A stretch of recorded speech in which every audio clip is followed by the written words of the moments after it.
आज एक विषय जो परमेश्वर ने मेरे मन में कुछ दिनों पहले मेरे मन में ढाला था और मेरे मन की इच्छा थी कि मैं इस वचन को लेकर मैं प्रचार करूं। तो प्रभु ने मौका दिया कि इस संडे इसके ऊपर परमेश्वर ने बातें करने के लिए मेरे मन में कहा और मैंने बैठा और प्रभु ने वचन को मुझे दिया और भी समझाया। इसलिए आज जो विषय मैं लिया हूँ वो विषय मैंने ऐसा उसको बनाया है, अर्थात प्रार्थना के ऊपर ये विषय है। सब बोलिए प्रार्थना। और जब कभी हम प्रार्थना के बारे में सुनते हैं, मसीह लोग तुरंत अपने मन में अपने आप से एक बात कहता है, यस आई नो प्रे। हाँ, मुझे प्रार्थना मालूम है। और हर मसीह क्या करते हैं? प्रार्थना करते हैं। और इसकी ना केवल मसीह प्रार्थना करते हैं, परंतु इस दुनिया के हर रिलीजियस के लोग, हर धर्म के लोग अपने अपने ईश्वरों से प्रार्थना करते हैं। तो वो भी प्रार्थना करते हैं और हम भी प्रार्थना करते हैं। फिर उनके प्रार्थनाओं में और हमारे प्रार्थनाओं में क्या अंतर है? वो भी प्रार्थना करता है और हम भी क्या करते हैं? प्रार्थना करते हैं। इसलिए प्रार्थना के बारे में जानकारी या प्रार्थना के बारे में पवित्र शास्त्र बाइबल क्या बताता है, ये हमें जानना जरूरी है कि जब हम घुटने टेकते हैं होता क्या है। ये हमें समझना जरूरी है कि प्रार्थना एक्चुअल में है क्या। ये हमें जानना बहुत जरूरी है कि जब कोई बंदा खुदा के पास आकर बैठता है और प्रार्थना करता है तो होता क्या है, आत्मिक बातें क्या सिखाता है, मतलब प्रार्थना के ऊपर परमेश्वर क्या शिक्षा दिया है। तो बाइबल में बहुत सारी बातें हैं, वो सब वचनों में तो नहीं जा पाएंगे, लेकिन कुछ चुनिंदे वचनों के द्वारा जो प्रभु ने मुझे दिया है उससे लेकर मैं आपको बताना चाहूंगा, ताकि हम आज प्रार्थना के बारे में कुछ बातें जाने और सीखे और समझे। और आज के बाद जब हम प्रार्थना में बैठे, ये वचनों को अपने जहन में, अपने दिल में रख कर बैठे कि प्रार्थना एक साधारण चीज नहीं हो सकता। हालेलुया, है ना? सब एक दूसरे को देखकर बोलिए, प्रार्थना एक साधारण चीज नहीं है, ये अलौकिक है ना। मैंने यहां पर अपने ऐसे मैंने लिखा है, प्रार्थना स्वर्ग को खोलती है। प्रार्थना क्या करती है? स्वर्ग को खोलती है। तो ये हमें समझना पड़ेगा कि प्रार्थना स्वर्ग को कैसे खोलती है। क्या हमारी प्रार्थना स्वर्ग को खोलती है या हमारे बाजू वाले क्या प्रार्थना स्वर्ग को खोलती है, क्या है, ये हमें जानना बहुत जरूरी है। इसलिए आज प्रार्थना के ऊपर कुछ बातें थोड़े समय ठहर कर हम सीखने के लिए, समझने के लिए प्रभु की उपस्थिति में हम बैठेंगे। मत्ती रचित सुसमाचार उसका 26वीं अध्याय उसका 40 और 41, मत्ती 26 वर्स 40 and 41। और सुनिए प्रभु क्या कहता है इस वचन में। मत्ती 26 उसका 40 और उसका 41। हाँ, फिर उसने चेलों के पास आकर, फिर यीशु चेलों के पास आकर उन्हें सोता पाया और पतरस से कहा, और पतरस से कहा, क्या तुम मेरे साथ एक घड़ी भी ना जाग सके? जागते रहो। क्या लिखा है? जागते रहो और प्रार्थना करते रहो कि तुम परीक्षा में ना पड़ो। आत्मा तो तैयार है परंतु शरीर दुर्बल है। ये घटना उस समय का घटना है जहां से मैंने वचन को लिया है। यीशु मसीह ऊपरी कोठरी में अपने चेलों के साथ भोजन करने के बाद अपने चेलों से कहा, चलो हम गतसमीना बगीचा चलते हैं। और प्रभु गतसमीना बगीचा में गया और बगीचा में जाने के बाद अपने 9 चेलों को कहा कि तुम यहीं ठहरे रहो, और अपने साथ यूहन्ना, पतरस और याकूब को साथ लिया। थोड़े आगे दूर तक गया और वहां जाने के बाद पतरस, यूहन्ना और याकूब से कहा कि तुम यहीं ठहरे रहो, मैं थोड़े दूर जाकर अपने पिता से प्रार्थना करता हूं। और यीशु जाकर प्रार्थना करने लगा और प्रार्थना करने से पहले उसने चेलों से ये बोला कि मेरे साथ जागो, मेरे साथ जागो। यीशु ने उससे एक विनती किया उस रात, यीशु ने उससे एक बात सिखाया कि मेरे साथ जागो। और जब यीशु चला गया, यीशु वहां प्रार्थना कर रहा था। और वो कौन सी घटना है आपको पता है? वो घटना ये है कि उसी रात यीशु मसीह को लोगों ने पकड़ लिया था और यीशु वहां प्रार्थना करने लगा। और यीशु प्रार्थना करके अपने चेलों के पास जैसे आया, बाइबल के दूसरी किताब में लिखा गया है, उसने चेलों को सोता हुआ पाया। यीशु ने कहा कि क्या तुम मेरे साथ एक घड़ी भी जाग नहीं सकते? फिर प्रभु चला गया और फिर प्रभु बोल कर गया था, प्रार्थना करते रहो। फिर चला गया प्रभु, फिर आया और प्रभु ने देखा उसके चेलों को भारी नींद में सोते हुए देखा।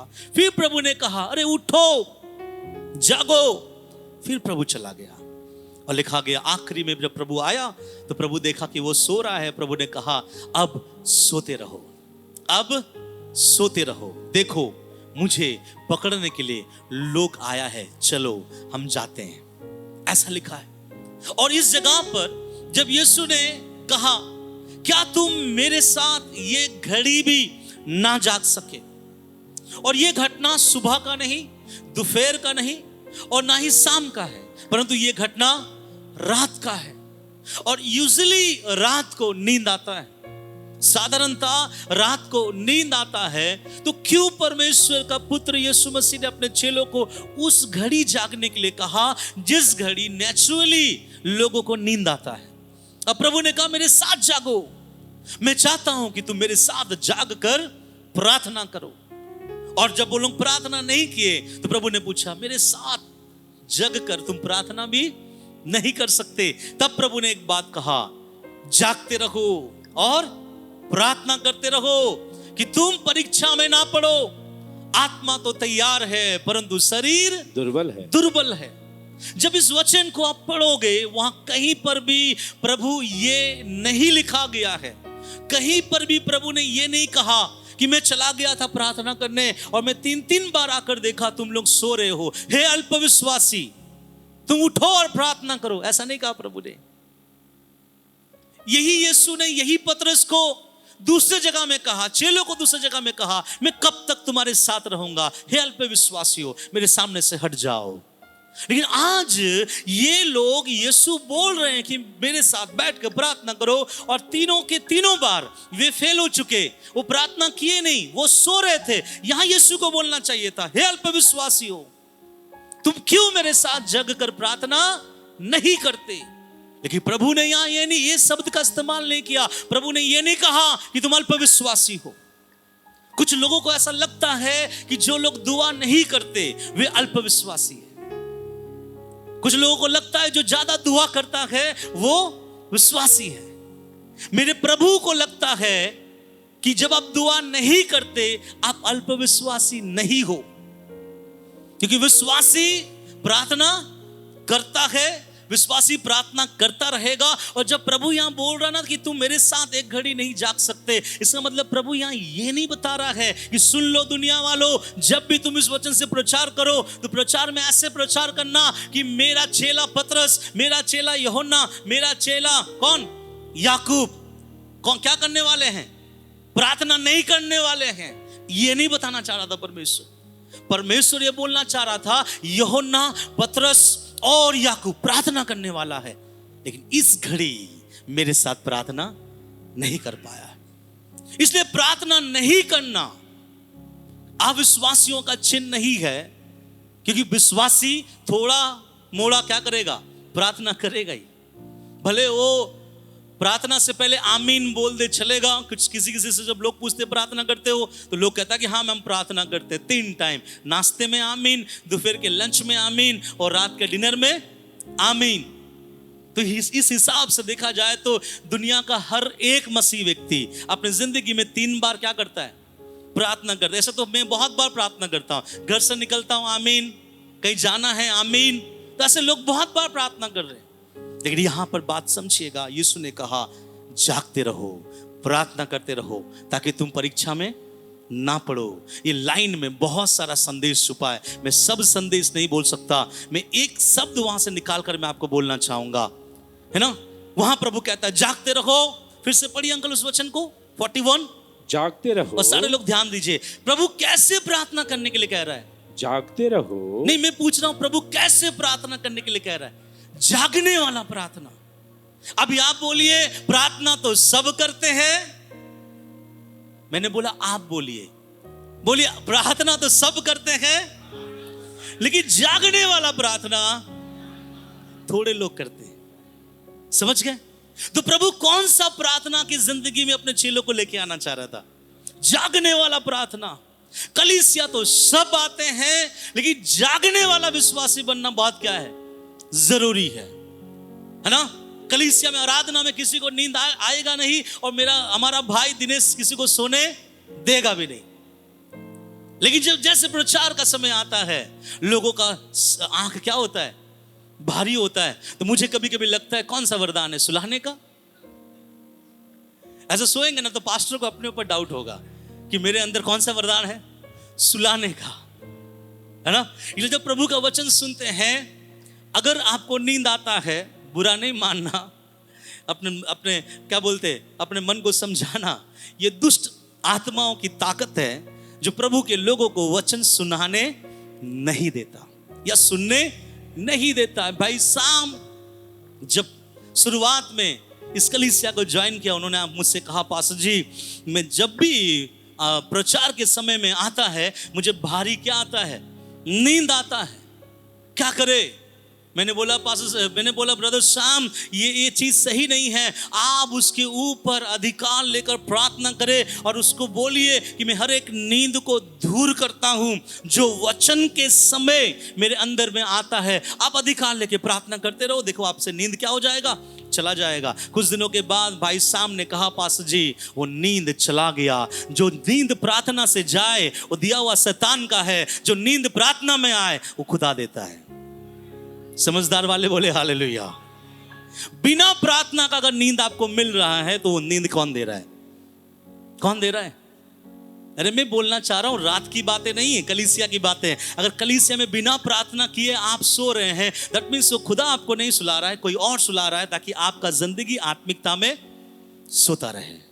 लेकिन रात में किसी को अगर नींद नहीं आता और दुआ करे खुदा हमें नींद दे, और रात में अगर कोई नींद देता है तब मत कहना कि शैतान दे रहा है, तब बोला कि नहीं, रात का नींद कौन देता है? परमेश्वर देता है। तो इसलिए बेसमय पर कोई अगर सोता है, दैट मीन्स, बुरा नहीं मानना, फिर से बोलता हूं, क्योंकि आजकल लोग बहुत जल्दी क्या मान जाते हैं, हम ही जाबो ना, हम नहीं जाएंगे कलीसिया में। क्यों? पास्टर ने मेरे बारे में, अरे मुझे नहीं पता आप लोग कौन कौन सोते हो, है ना? यहां से जब दिखता मैं समझ लेता हूं, मैं कभी बोलता उठाओ उसको, उठाओ, वो आप समझे, मैं इसलिए आपको जगाता हूं। आपकी मर्जी, आपका शरीर, आप जहां बैठे वो खुदा का जगह है, मेरा नहीं है। लेकिन अगर सोएंगे तो बहुत कुछ क्या हो जाएंगे? खो जाएंगे। हालेलुया। इसलिए शैतान इसी समय प्रभु के लोगों को क्या करता है? सुलाता है। और अगर आपको सुलाता है, इसमें एक अच्छा पॉइंट यह है कि आप प्रभु के लोग हैं, नहीं तो शैतान सुलाएगा नहीं। एक वीडियो मेरे भाई विल्सन ने मुझे शेयर किया था, पास्टर आलोक मरांडी ने भी मुझे शेयर किया था, बहुत बढ़िया वीडियो है। मेरे पास होता तो बाद में मैं स्क्रीन में दिखाऊंगा आप लोगों को। वहां पर एक व्यक्ति है लाल कपड़ा पहनकर आराधना में घुसता है, खूब नाचता है। ओह व्हाट वर्शिप, क्या वर्शिप है। उसको देख के लगेगा कि भाई मैं तेरे सामने मैं फीका पड़ जा रहा हूं आराधना में। इतना कूद कर आराधना करता है। उसके बाद बोलता है आइए अभी हम बैठ जाएं, आप प्रभु की महिमा करें और प्रभु के वचन में हम जाएं। जैसे प्रभु के वचन में जाना स्टार्ट होता है, उस भाई की आंखों में क्या आ जाता है? नींद आता है। और जैसे नींद आता है, वो भाई का नींद हल्का से जब खुलता है, देखा उसके गोद में काला वाला शैतान बैठा होता है। और उस शैतान के साथ इस भाई का क्या होता है? लड़ाई होता है, घमासान युद्ध होता है। और उस लड़ाई में शैतान जीत जाता है और ये भाई हार जाता है। और वो पूरी कलीसिया के प्रचार के दौरान भाई सो रहा था। उसके बाद जैसे प्रचार खत्म हुआ, पास्टर ने कहा हालेलुया, आइए हम प्रार्थना करें और समाप्त करें। वो खड़ा हो गया और प्रार्थना करके समाप्त करके जैसे वो जाने वाला था, सब चले जा रहे थे, लेकिन इस भाई को किसी ने पकड़ा पीछे से। और जैसे उसने देखा किसने पकड़ा, तो देखा कि वही शैतान जिसके साथ उसने लड़ाई हार गया, उसने पकड़ा। इसका मतलब क्या मालूम है? कलीसिया में लोग जीतने आते हैं, कई लोग जीत कर जाते हैं, कई लोग जीत कर नहीं जाते। वही बंधन, वही रुकावटें, वही शैतान का प्रभाव हम जैसे लेके आते वैसे चले जाते हैं। क्योंकि कुछ कुछ को लगता है कि मेरा पास्टर जब चिल्ला के प्रचार करता है ना दुष्ट आत्मा निकल जाता। भैया, जब तक आप नहीं चाहोगे, जीवन सही नहीं करोगे, परमेश्वर अपना काम आपके अंदर कर नहीं सकता। इसलिए अपने आप को देना और समर्पित करना बहुत जरूरी है, ये समझना बहुत जरूरी है। और यहां पर जो बातें मैं आपको बताना चाहूंगा, लिखा है जागते रहने वाला प्रार्थना करो, जागने वाला, अवेयरनेस का प्रार्थना करो, आलस वाला प्रार्थना नहीं, सोने वाला प्रार्थना नहीं, सुस्त वाला प्रार्थना नहीं। प्रार्थना करना है इसलिए चलो भैया हम चले जाते हैं, अटेंडेंस बैठाना है चलो हम जाके बैठा देते हैं, ये वाली प्रार्थना नहीं। बाइबल कहता है हे पतरस, हे यूहन्ना, हे याकूब, तू प्रार्थना करने वाला है। और सुन लीजिए, प्रभु के कोई भी ऐसे चेले नहीं थे जो प्रार्थना नहीं करता था, सब के सब प्रार्थना करने वाले थे और दमदार प्रार्थना करने वाले थे। इसलिए प्रभु ने उनको ये नहीं बोला हे अल्पविश्वासी, प्रभु ने उनको यहां पे शैतान नहीं बोला, प्रभु ने इतना ही बोला बेटा जागने वाला प्रार्थना करो। और क्या लिखा गया है कि तुम परीक्षा में ना पड़ो। और आगे लिखा गया क्योंकि आत्मा तो तैयार है परंतु शरीर दुर्बल है। अब ध्यान से सुनिए, कुछ लोगों को लगेगा कि मैं प्रार्थना क्यों करता हूं, ताकि मेरे दो रूम वाले मकान से मुझे 6 रूम वाला मकान मिल जाए। इसलिए पास्टर जी मैं हर दिन प्रभु के पास क्या करता हूं, प्रार्थना कर रहा हूं। ब्रदर प्रार्थना क्यों कर रहे हैं पास्टर जी, साइकिल में आ रहे हैं, कलीसिया बहुत दूर पड़ता है, इसलिए मैं हर दिन प्रार्थना करता हूं कि खुदा मुझे एक बाइक दे दे ताकि मैं बाइक में आकर प्रभु की आराधना और महिमा कर सकूं, आसान होगा। नहीं है प्रार्थना। प्रार्थना वो नहीं है जो हम समझते हैं। हम सोचते हैं हम प्रार्थना में मांगेंगे खुदा हमें दे देगा। मैं समझाऊंगा आज प्रार्थना का मतलब क्या है। इस जगह पर यीशु ने जब चेलों से कहा कि मेरे साथ एक घड़ी जग कर तू प्रार्थना कर, तो प्रभु ने एक बात कहा, सुनो पतरस, सुनो याकूब, सुनो यूहन्ना, मैं तुम्हें इसलिए प्रार्थना करने के लिए कह रहा हूं कि तुम्हारा आत्मा जगा हुआ है। हमारा आत्मा जगा हुआ है। और हमारा आत्मा क्यों जगा मालूम है? क्योंकि हमारे आत्मा में यीशु है, हम विश्वासी हैं। इसलिए मैंने आपसे कहा कमजोर हो या बलवंत विश्वासी हो, सबके सब प्रार्थना करता है। और यहाँ जितने भी लोग हैं, चाहे वो प्रचार में सोने वाले हो, कभी कभी आपके जीवन से गिरावट आ जाए, भूल आ जाए, मुंह से गाली भी अगर आपका आ जाए, फिर भी मैं विश्वास करता हूं कि खुदा आपके अंदर है। गलतियों में भी वो आपको अपने साथ क्या करता है, ये एहसास दिलाकर कि मेरा बेटा मेरा बेटी क्षमा मांगकर अपने आप को आगे बढ़ा, वो फिर भी आपको उठाए चलता है क्योंकि आपके ऊपर उसका अधिकार है। इसीलिए क्योंकि आपने कहा था कि मैं प्रभु के नाम से बपतिस्मा लेना चाहता हूं। आपने प्रभु को चुना तो प्रभु की उपस्थिति आपके जीवन में है। अब हम प्रार्थना जब करते हैं, ये प्रार्थना का सही मतलब क्या है? प्रार्थना का मतलब ये है कि कुछ मांगे खुदा से, खुदा हमें दे दे, कुछ चाहे खुदा से, खुदा हमें दे दे। यहां प्रभु कहता है नहीं, इस रात वाली प्रार्थना, ये जागने वाली प्रार्थना वो प्रार्थना नहीं जो तुम समझते हो। प्रभु कहता है मेरे बेटे, तुम्हारा अंदर का आत्मा जगा हुआ है, तुम्हारा आत्मा सामर्थी है, तुम्हारा आत्मा अभिषेक से भरा हुआ है, तुम्हारे आत्मा में सेवा करने का उमंग है, तुम्हारे आत्मा में प्रभु कौन है जानता है, तुम्हारे आत्मा में बहुत कुछ कर गुजरने का सामर्थ्य और क्षमता है, लेकिन तुम्हारे शरीर में नहीं है। इसलिए जब तुम दुआ करोगे, आत्मा सामर्थ्य नहीं होता है, शरीर सामर्थ्य होता है। कितने समझे? प्रभु ने कहा, इस बात को ध्यान रखिएगा, आत्मा तो क्या है, तो कौन तैयार नहीं है? तो जब हम प्रार्थना करते कौन तैयार होता है? शरीर। क्यों शरीर तैयार होना चाहिए? हम सोचते हैं हम प्रार्थना करेंगे, खुदा हमारे प्रार्थना को सुनेगा और ये वो मांगेंगे और परमेश्वर हमें दे देगा। जी हाँ, मांगिए, प्रभु देगा भी। प्रभु कहता है जो कुछ तुम मेरे नाम से मांगोगे मैं तुम्हें दूंगा। वो एक अलग मैटर है। लेकिन सच मानने में अगर मैं आपको बताऊं, जो आज मैं आपको सिखा रहा हूं, समझा रहा हूं, यीशु यह कहता है आत्मा तैयार है, लेकिन पतरस, यूहन्ना, याकूब और बाकी बैठे हुए 9 चेले, उनका शरीर तैयार नहीं है। अब मैं दुनिया छोड़ के जाने वाला हूं, अब पकड़ने वाले मुझे आके पकड़ लेंगे, अब मुझे सूली पर टांग दिया जाएगा, मैं कब्र में चला जाऊंगा, जरूर मैं तीसरे दिन जी उठूंगा, लेकिन मेरे जी उठने से है क्या कि मैं तो उद्धार दूंगा, लेकिन जब तक तुम्हारा आत्मा को सपोर्ट करने वाली शरीर तैयार ना हो, तब तक तुम मेरे नाम के गवाह नहीं बन सकते। इसलिए प्रभु ने कहा दुआ करो, जागने वाली प्रार्थना करो कि तुम्हारा शरीर क्या हो जाए, तैयार हो जाए। अब जब प्रार्थना करते हैं, इसका मतलब ये नहीं कि आप बहुत सामर्थी हो जाएंगे। आप जब प्रार्थना करते हैं आपका शरीर तैयार होता है खुदा के नेक्स्ट प्लानिंग के लिए। हालेलुया। आपको पता है कोई अगर लगातार प्रार्थना कर रहा है, आप देखिएगा आप में से बहुत प्रार्थना करने वाले लोग होंगे। मैं आपसे सवाल पूछता हूं आज इस जगह पे खड़ा होकर, आपके स्पिरिचुअल लाइफ के अलावा क्या आपके भौतिक लाइफ में बाकी चीजों में कोई ज्यादा फर्क आया क्या? देखिए उतना नहीं फर्क आया होगा, लेकिन आपका स्पिरिचुअल लाइफ में बहुत फर्क आया। क्यों पता है? जब आप प्रार्थना करते हैं खुदा आपको वो बनाता है जो आपका आत्मा पहले से बना हुआ है, और जब आपका शरीर बन जाता है तो परमेश्वर आपको उस जगह पे ऐसा इस्तेमाल करता है। तो आज प्रार्थना करना आपके शरीर को तैयार करता है ना? अभी मैं समझाऊंगा। आप में से कोई किसी के मन में एक इच्छा आया कि मैं खुदा का सेवा करूंगा, और ये इच्छा क्यों आया पता है आपके अंदर? क्योंकि आपके अंदर का आत्मा जगा हुआ है, और आत्मा को मालूम है पापी लोग नष्ट हो रहे हैं, दुनिया बर्बाद हो रहा है। ये आपके अंदर का इच्छा है, और हर विश्वासियों को लगता है कि मैं प्रभु के लिए सेवा कर सकता हूं। भैया लगने से कुछ नहीं होता, और ये लग इसलिए रहा है क्योंकि आपके अंदर के आत्मा हर समय क्या रहता है? तैयार रहता है। अब वो जो सोच, जो विचार आप में से बहुत लोग सोचे, अपने मन में सोचे होंगे, ये एक सेवकाई का पैटर्न आपने सोचा होगा कि मैं ऐसे सेवा करना चाहता हूं, हजारों के बीच में, करोड़ों के बीच में, लाखों के बीच में मेरी प्रार्थना ऐसे होगी, मैं किसी को छूऊं तो लोग चंगा हो जाए, मेरे अंदर से प्रोफेसी की आत्मा निकले, मैं लोगों के जीवन को स्पर्श कर सकूं, लोगों को प्रभु के पास लेके आ सकूं, पापियों के मन को बदल सकूं। ये सब सोच बहुत अच्छी है, लेकिन आपकी नहीं है। किसकी है? आपके अंदर का आत्मा है।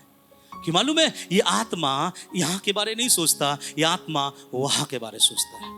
और जो भी आत्मिक बातें आप सोचते हैं वो सब आप नहीं हैं। कौन है वो आपके अंदर में रहा हुआ, दिया हुआ खुदा का आत्मा है। इसलिए आत्मा तैयार है। अब क्या होगा? हम जो सोच रहे हैं वो कभी नहीं पूरा होगा।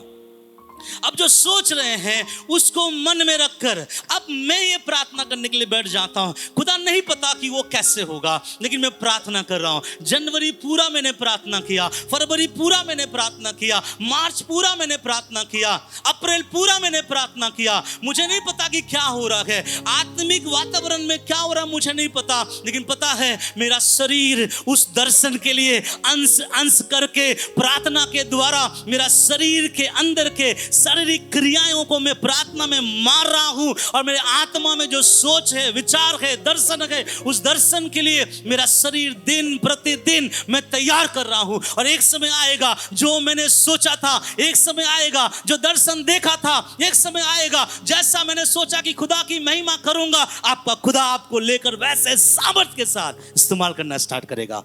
क्यों पता है? आपका शरीर तैयार हो चुका है। अब शरीर कौन तैयार करता है? हाँ? कौन तैयार करता है? हम। शरीर के ऊपर किसका कब्जा है? शैतान का या परमेश्वर का या आपका? समझ में आ रहा? शरीर के ऊपर में परमेश्वर का कब्जा नहीं है। कब्जा नहीं मतलब फिर ये पूरा पूरी अब साफ ये मत समझ लेना कि हमारे शरीर को परमेश्वर छू नहीं सकता। नहीं नहीं, मैं ये बताना चाह रहा हूं आपका शरीर जब खुदा आपको दिया है, इस पर आपका हिस्सेदारी ज्यादा है। हमें संभालना है, हमें देखना है। इसलिए बहुत मसीह गड्ढे में गिरते हैं, खुदा उसको नहीं बचाता है। इसलिए बहुत जन गलत चीजें देख लेते हैं और हम बाद में सोचेंगे प्रभु अगर मैं आपका बेटी था तो आपने मुझे उस बुराई को देखने में, बुराई में जाने के लिए रोका क्यों नहीं? प्रभु कहेगा शरीर तेरा है, संभालना तुझे है, और इस शरीर को हमको तैयार करना है। और यहां पर प्रभु ने कहा पतरस, यूहन्ना, याकूब, तुम सबों का आत्मा क्या है? तैयार है। आप सब बोले मेरा आत्मा तैयार है। बस एक चीज को मुझे तैयार करना है, मेरे शरीर को तैयार करना है। और इसीलिए मुझे और आपको जागने वाला प्रार्थना करना है। हालेलुया। कितने चाहते हैं कि प्रभु की उपस्थिति में कैंसर ठीक हो, दुष्ट आत्माएं निकले, लोग अगर मुर्दे आए तो मुर्दे क्या हो जाए? खड़े हो जाए। भैया ये मेरा सोच नहीं है, मेरे अंदर जो आत्मा उसका सोच। इन सोच के लिए शरीर को तैयार होना बहुत जरूरी है, और इस शरीर को तैयार होने के लिए जागने वाला प्रार्थना बहुत जरूरी है। प्रार्थना में रोटी, कपड़ा, मकान, गाड़ी, घोड़ा मांगने वाली चीजें नहीं है। प्रार्थना आपके शरीर को खुदा के लिए, पवित्र आत्मा के लिए, वचन के लिए, दर्शन के लिए और उसकी इच्छा के लिए तैयार करता है। हालेलुया। और उस रात प्रभु भी क्या हो रहा था पता है आपको? उस रात भी प्रभु के साथ क्या हो रहा था मालूम है? प्रभु भी क्यों प्रार्थना कर रहा था?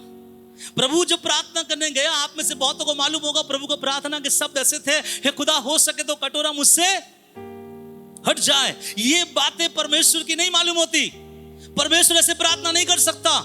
अगर यीशु ये कह रहा है कि मनुष्य के पुत्र को लोग पकड़ लिया जाएगा और मार दिया जाएगा, इसका मतलब मेरा खुदा प्रिपेयर होकर आया है। वो मन में सोच कर आया कि मैं यहां मरने आया हूं। फिर उस रात प्रभु को क्या हो गया? जब प्रभु ने कहा हो सके तो ये कटोरा मुझसे हट जाए। मुझे आपको नहीं भूलना चाहिए कि यीशु मसीह भी मेरे और आपके समान मनुष्य था, शरीर में था।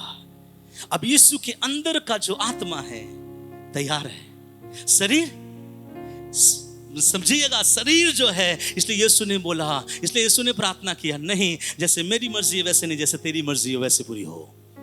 और यीशु ने 3 बार प्रार्थना किया। क्यों मालूम है? अपने शरीर को उस मौत के लिए खुदा तैयार कर रहा था। आत्मा तो परमेश्वर का है, अपने शरीर को तैयार कर रहा था। इसलिए पता है हम स्पिरिचुअली बिल्ड नहीं हो पाते हैं। हम विश्वासी हैं, हम मरेंगे भी ना तो हम प्रभु हमको ले जाएगा। रिवार्ड नहीं मिलेगा, प्रभु ले जाएगा, लेकिन रिवार्ड नहीं मिलेगा। लेकिन अगर आप चाहते हैं कि मैं दुनिया में कुछ करूं अपने खुदावन के लिए, अगर आप चाहते हैं कि मैं प्रभु के लिए कुछ करके दिखाऊं, अगर आप चाहते हैं कि मेरे द्वारा कई लोग उद्धार में आए, बंधने टूटे, बाधाएं हटे, दुष्टात्मा लिखे, मुर्दे जिंदा होकर खड़े हो जाए, फिर प्रभु कहता है बेटा तेरे शरीर को तैयार होना पड़ेगा। इसलिए प्रभु ने कहा आत्मा तैयार है। मानते हैं कि नहीं मानते हैं? क्या है प्रार्थना? कोई रोटी मांगे, कोई पत्थर मांगे, कोई अंडा मांगे, तो तुम्हारे बुरा बाप उसको रोटी दे सकता है, तो तुम्हारे स्वर्गीय पिता जो मांगे उसको क्या क्यों नहीं देगा? क्या नहीं देगा? क्या लिखा है वहां पे? पवित्र आत्मा क्यों ना देगा? अरे प्रभु अब रोटी दिखाकर, मछली दिखाकर, यहाँ आखिरी में आप ये बोल गए हैं कि मांगो, मैं तुम्हें रोटी और कपड़ा मकान नहीं देने वाला। क्या देने वाला? पवित्र आत्मा मांगना भैया, तभी दूंगा। क्यों प्रभु आप पवित्र आत्मा मांगने के लिए बोल रहे हैं? बोलिए ना 2 तला घर मांगू, बोलिए ना गाड़ी मांग लू, बोलो ना मैं कुछ और मांग लू। प्रभु कहता है बेटा वचन जाके पढ़, लिखा है तू मेरे राज और धर्म की खोज कर, बाकी सब चीजें तुझे मिल जाएगी। तो मांगना क्या है? प्रभु कहता है मांगना पवित्र आत्मा को, क्योंकि यही जब तू बैठ के मांगेगा, दुआ करेगा, लगातार प्रार्थना में रहेगा, तेरा शरीर तेरे अंदर दिया हुआ आत्मा के अनुसार बनना और तैयार होना स्टार्ट हो जाएगा। और जब तैयार होगा वो अद्भुत होगा। और इसलिए ये 11-12 लोग ना दुनिया को हिला कर रख दिए थे। बाइबल में लिखा गया है जब जब चेले आते थे, लोग बोलता देखो दुनिया को उलट फुलट करने वाले लोग आ रहे। क्यों भैया? उसने अपने आत्मा के अनुसार अपने शरीर को भी तैयार कर लिया था। हालेलुया। इसलिए आप देखिएगा चेलों के अंदर कभी बीमारियों के बारे में हम नहीं सुनेंगे। चेलों के अंदर कभी भी आप नहीं सुनोगे कि उसके अंदर बीमारी था। केवल एक जगह में हमको सुनना मिलता है कि पौलुस के अंदर कोई कमी था, लेकिन वो भी क्लियर नहीं है कि बीमारी था। क्यों नहीं था? अरे जिसने अपने शरीर को अपने आत्मा के अनुरूप ले आ गया। इसलिए बाइबल में लिखा गया है आत्मा में चलो ताकि तुम शरीर की इच्छा पूरी ना करो। इसलिए याद रखिएगा, जो व्यक्ति प्रार्थना करता है वो अपने शरीर को खुदा के लिए तैयार करता है। और जिस दिन शरीर तैयार हो जाएगा, आपका खुदा बाहर निकालेगा और आपको अद्भुत सामर्थ के साथ दुनिया के बीच में इस्तेमाल करेगा। इसलिए दुआ प्रार्थना बहुत जरूरी है। मैं समझाऊं तो आपको समझ में आएगा। फिलिप्पी 4 उसका 6 और 7 पढ़िए। मैं इसको समझाना चाहता हूं। किसी भी बात की चिंता मत करो, परंतु हर एक बात में तुम्हारा निवेदन प्रार्थना और विनती के द्वारा निवेदन प्रार्थना और विनती के द्वारा धन्यवाद के साथ परमेश्वर के सम्मुख उपस्थित किए जाएं। तब परमेश्वर की शांति जो सारी समझ से परे है, बिल्कुल परे हैं, तुम्हारे हृदय और तुम्हारे विचारों को मसीह यीशु में सुरक्षित रखेगी। किसमें रखेगी सुरक्षित? मसीह यीशु में। तो मसीह यीशु में क्या सुरक्षित रखेगी, या किस चीज को मसीह यीशु में सुरक्षित रहने की आवश्यकता है?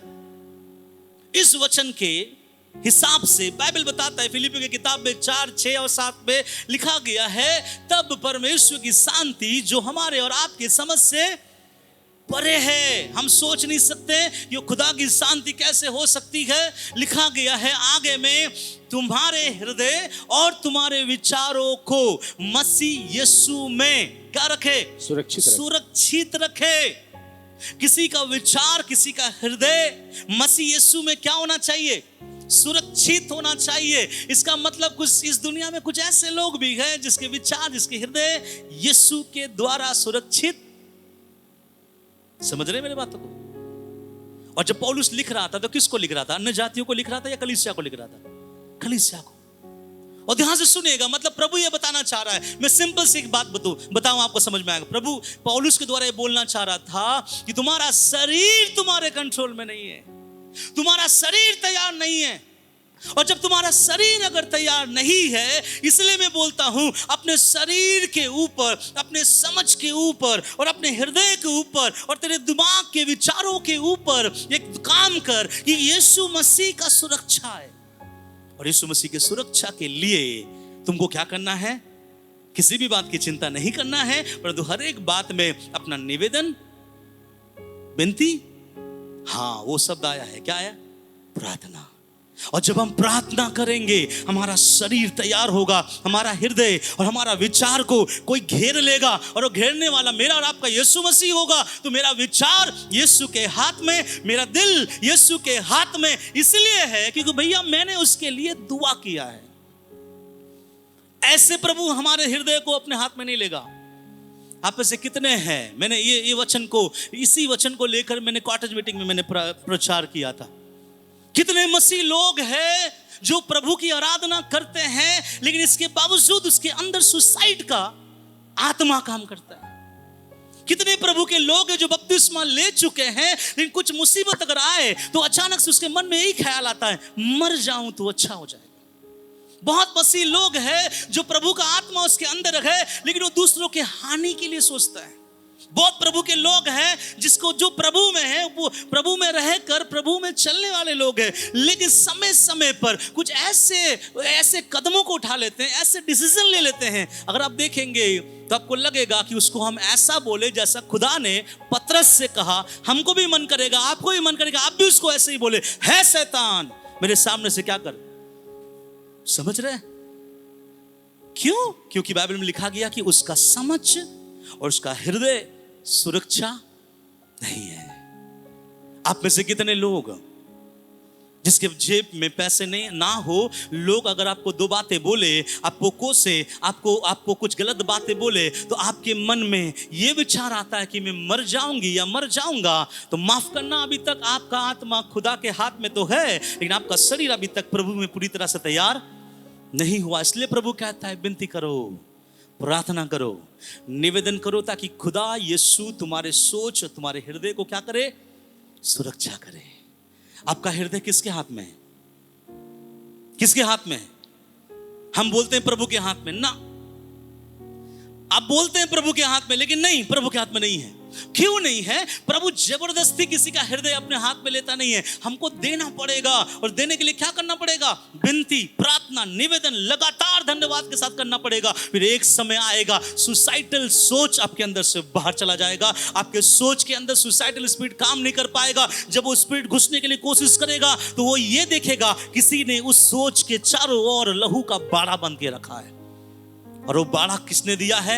यीशु ने। वो बाड़ा लगाने के लिए किसने कदम बढ़ाया है? वो बहन ने रो रो कर बैठ के दुआ की है। वो भाई ने रो रो कर बैठ के दुआ किया है। और आज का मन, उसका विचार यीशु मसीह में क्या हो गया? सुरक्षित हो गया।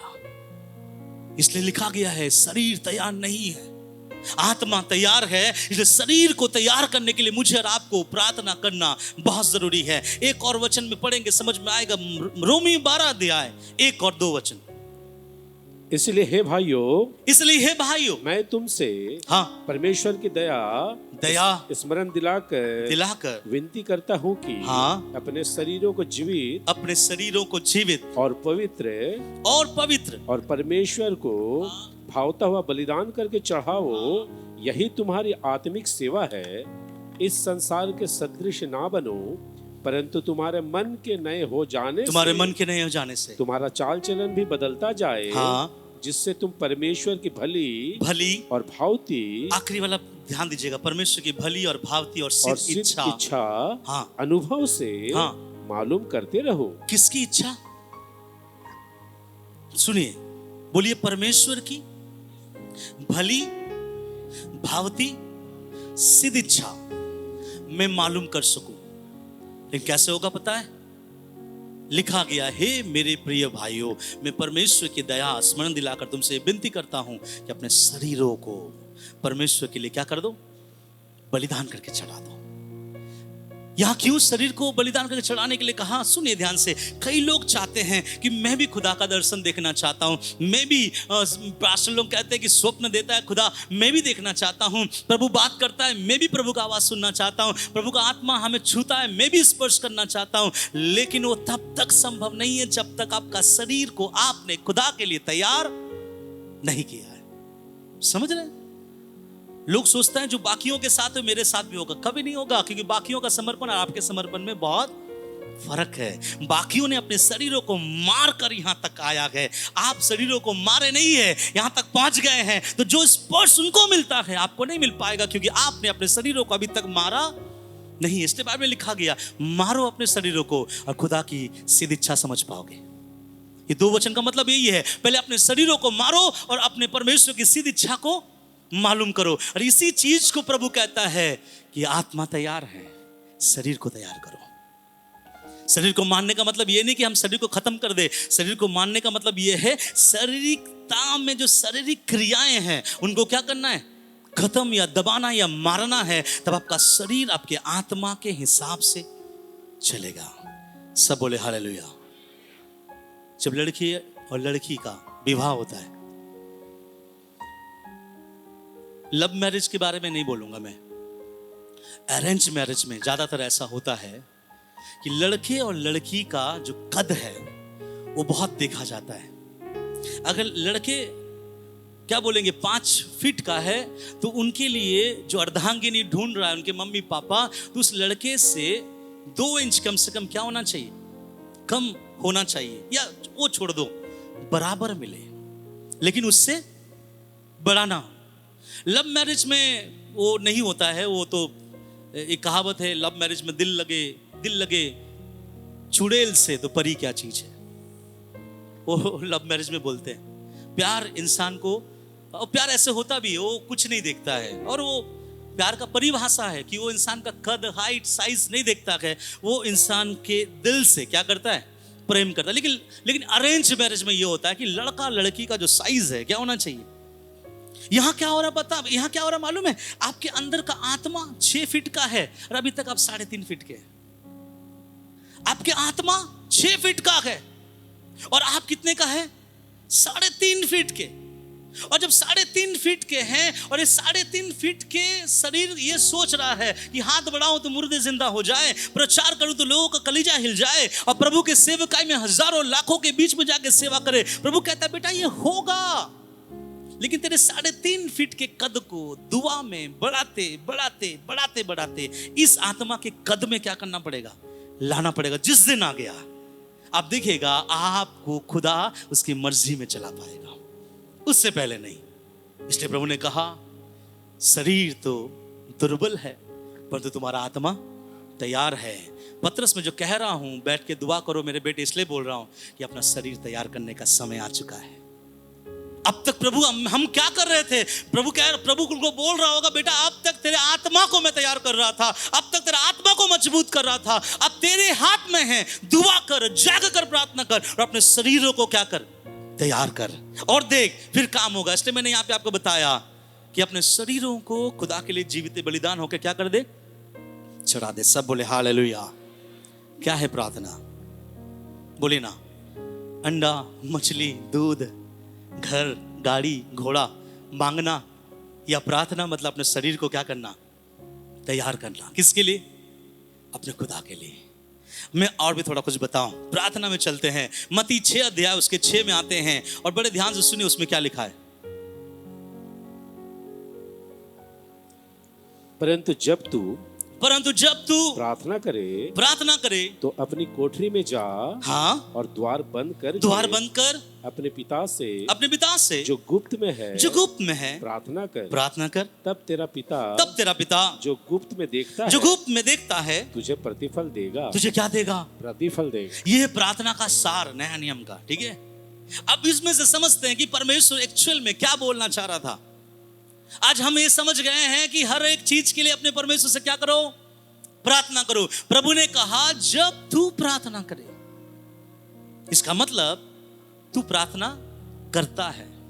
इसलिए जब तू प्रार्थना करे तो प्रार्थना करने के समय एक काम करना, अपने घर में रहना। कहाँ रहना? अपने घर रहना। इसका मतलब अगर आपको शाम 7 बजे आप प्रार्थना करें, दोस्तों के साथ चाउमीन खाते हुए ठेले पर मत बैठना, अपने घर में होना। अगर आप सुबह 10 बजे प्रार्थना करने वाले व्यक्ति हैं तो आप अपने दोस्तों के साथ व्हाट्सएप में चैट मत करना, क्योंकि उस समय वो समय है जब आपका खुदा आपसे बातें करता है और आप अपने खुदा से बात करते हैं। यहां लिखा है जब तू प्रार्थना करे, कहां आना? अपने कोठरी में जा, और अपने कोठरी में जा और द्वार क्या कर? बंद कर। मेरा एक अच्छा आदत बोलिए, बुरा आदत बोलिए, मेरे साथ अगर कोई है और मैं उसके साथ में प्रार्थना नहीं कर पाता, मेरे साथ अगर कोई है तो मैं उसके साथ में प्रार्थना नहीं कर पाता। अगर मेरे साथ कोई रहेगा उनको यही लगेगा कि पास्टर संजय प्रार्थना नहीं करता, क्योंकि ना मुझे कोई मेरे साथ है, मैं वैसे प्रभु से प्रार्थना नहीं कर पाता। मुझे एक रूम चाहिए, एक अलग घर चाहिए जहां मैं घुस कर क्या करूं? प्रार्थना करूं। कोई अगर मेरे साथ है तो मैं प्रार्थना करता हूं, फिर वो वाला प्रार्थना नहीं होता जो घर वाला प्रभु के साथ वाला अलग उपस्थिति में होता है, वो नहीं होता है, फिर दूसरा तरह वाला होता है। वैसे भी हम लोग करते हैं और प्रभु हमें माफ कर कर क्या करता है? चलाता है। प्रभु कहता है जब तू प्रार्थना करे कहां आना? कहां आना? बोलिए ना, यह वचन बहुत फेमस है। कहां आओ? अपने कोठरी में जा, और अपने कोठरी में जाकर क्या कर? अरे द्वार क्यों बंद करे? अच्छा, मैं यहां बोलता हूं खुदा हम सब आपकी उपस्थिति में हैं, अपने आशीषों को हम पर बहा। क्या ये प्रभु नहीं सुनता? ये भी तो प्रार्थना है ना? क्या लगता है नहीं सुनता? अभी हम लोग जो भी शुरुआत से अभी तक किए, क्या ये प्रार्थना नहीं था, आराधना नहीं था? लेकिन प्रभु कहता है जब तू प्रार्थना करे, इसका मतलब प्रभु ये बोलता मेरी बेटी तू तेरा बाप माँ नहीं, तू मेरा बेटा, तू तेरी पत्नी नहीं, मुझे तुझसे लेना देना है। मेरी बेटी, मुझे तुझसे लेना देना। तेरे पति, तो हम बोलेंगे प्रभु मेरा पति तो प्रार्थना करता है, मेरा बेटी प्रार्थना करता है, मेरा ये प्रार्थना, प्रभु नहीं, तू। इसका मतलब प्रभु क्या चाहता है? व्यक्तिगत, पर्सनली प्रभु आपसे पूछता है जब तू प्रार्थना करे तो तू कहां जा? अपने कमरे में जा और अपना कमरे का द्वार बंद कर। द्वार बंद करने का मतलब यह है प्रार्थना में मेरी बेटी तू और मैं, तीसरा कोई नहीं। प्रार्थना क्या मालूम है? आप और आपका परमेश्वर। इसे भी मत ले जाए, है ना? ऐसा हुआ है मेरे साथ, ऐसा हुआ, किसी ने बोला मैंने कॉल किया किसी को, उसने बोला पास्टर संजय मैं बहुत बिजी हूं, इसलिए मैं आपको थोड़ी देर में कॉल करता हूं। और ऐसा हो जाता है कि अब मेरा प्रार्थना करने का समय हो रहा है और मुझे उस व्यक्ति से जो बात करना है बहुत इंपॉर्टेंट है, तो मैं क्या करता हूं, अपना फोन को बाकी समय में साइलेंट कर देता हूं, लेकिन उस समय मैं साइलेंट नहीं कर पा रहा हूं क्योंकि उस समय क्या होने वाला है? अरे मान लीजिए आप 1.5 लाख का आईफोन मंगा रहे हैं, 8 बजे से 11 बजे आप प्रार्थना करते हैं, वहीं पर डिलीवरी बॉय ने आपको कॉल किया कि भैया मैं आ रहा हूं, अब मैं आऊंगा, मुझे बताइएगा लोकेशन कहां पे है। सच दिल पे हाथ रख के बोलना, कितने लोग उस समय प्रार्थना में अपना फोन को स्विच ऑफ रखेंगे? कितने रखेंगे? और हम प्रार्थना करेंगे प्रभु धन्यवाद धन्यवाद धन्यवाद धन्यवाद, प्रभु धन्यवाद, हालेलुया हालेलुया, प्रभु आपकी स्तुति हो, प्रभु आपकी स्तुति हो, हालेलुया, धन्यवाद धन्यवाद धन्यवाद। तो ऐसे होता ना, हम जा रहे हैं फिर उतर आ रहे, प्रभु बोला बेटा कब? अरे प्रभु पकड़ नहीं आता, फिर हम नीचे चले जाते, पकड़ नहीं आता हम नीचे चले जाते। क्यों? क्योंकि हमने अपने मन को कहीं और क्या किया है, देखे रखा है। ऐसे बहुत सारे चीज, किसी को बोल के रखे कि भाई इस समय आ जाना, किसी को बोल के रखे कि कल इस समय हम लोग ऐसा करेंगे, किसी को बोल के आए कि हम ऐसा करेंगे, ऐसा जाएंगे, ऐसा करेंगे, तो हमारे दिमाग में सारी बातें चलती रहती है। प्रभु कहता है जब तू प्रार्थना में आए ना, तू और मैं। No Facebook, no WhatsApp, no YouTube, no Instagram, no friendship, mummy papa बच्चों का लोचा नहीं चाहिए, तू और मैं, और हम मिलकर घंटों समय गुजारें। यह है प्रेयर, यह है प्रार्थना।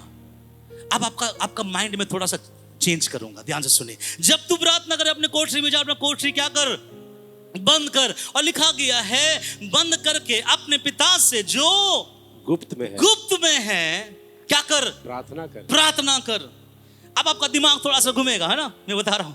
या प्रभु ने कहा जब गुप्त में जाकर अपने पिता से क्या कर, प्रार्थना कर।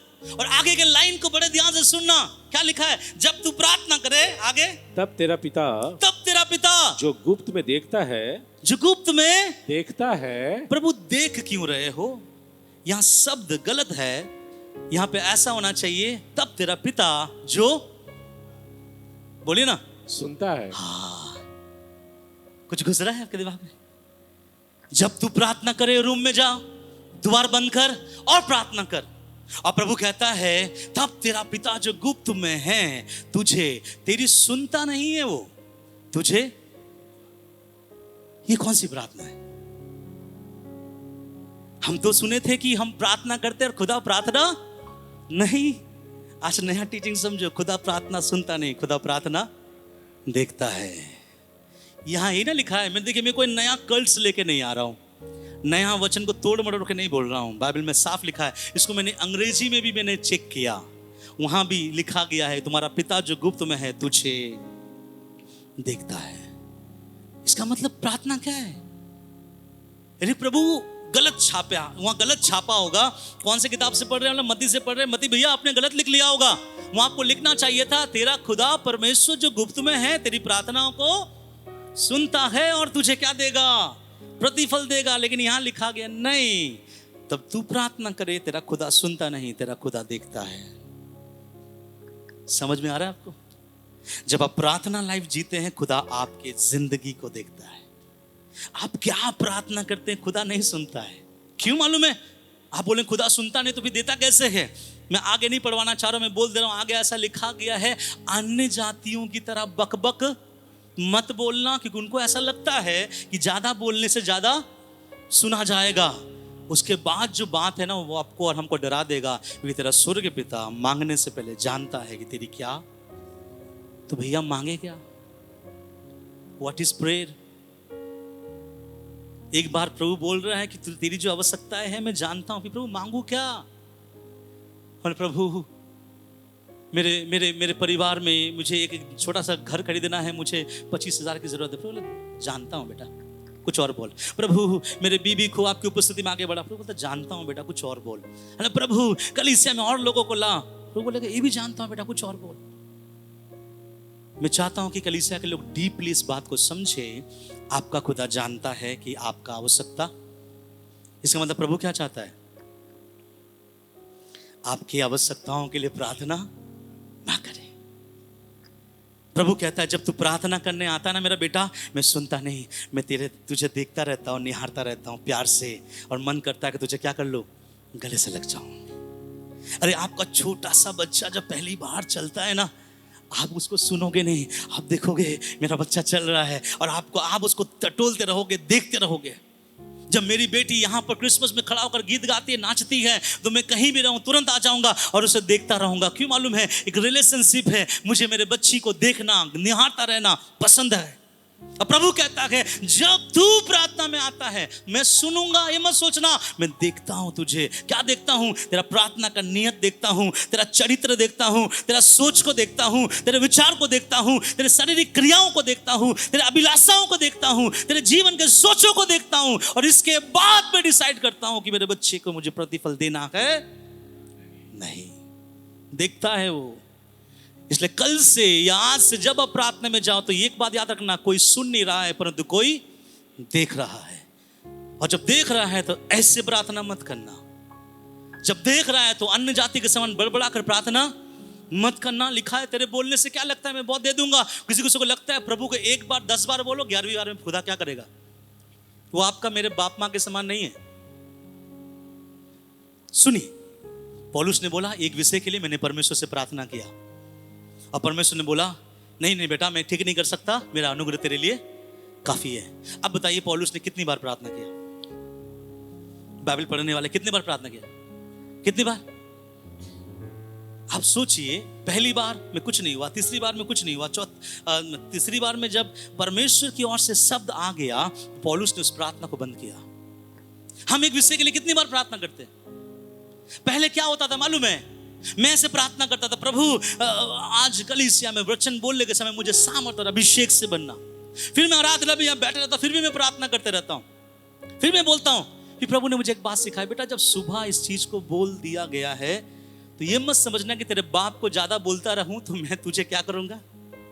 अब मुझे मालूम है कि मैंने एक बार बोल दिया, मेरा बाप उसे पूरा कर देगा। हालेलुया। क्या है प्रार्थना? जब आप रूम में आते हैं, द्वार बंद करते हैं, तो प्रभु कहता है मैं तुझे देखता हूं। इसका मतलब प्रभु बोलना चाहता है तेरा शरीर तैयार जो नहीं है, वो जब तू रूम के अंदर आता है तेरा शरीर क्या होना चाहिए? तैयार होना चाहिए। हालेलुया। अरे आत्मा तो तैयार है, शरीर तैयार करने के लिए क्या करना पड़ेगा? कहां जाना पड़ेगा? पास्टर के हाथ के नीचे आए। इसलिए बहुत लोग देखिएगा प्रार्थना करवाते, पास्टर जी प्रार्थना करवाइए कि मैं ना प्रार्थना नहीं कर पाता। मुझे लगता नहीं कि प्रार्थना करने से आपको प्रार्थना जन बढ़ेगा। क्या लगता है ब्रदर सोईवाल? मेरी प्रार्थना से आपका प्रार्थना जन बढ़ेगा? क्या लगता है आपको? मेरी प्रार्थना से आपका प्रार्थना जन बढ़ेगा? और जब प्रार्थना का समय आता है आप तो बेड में रहते हो।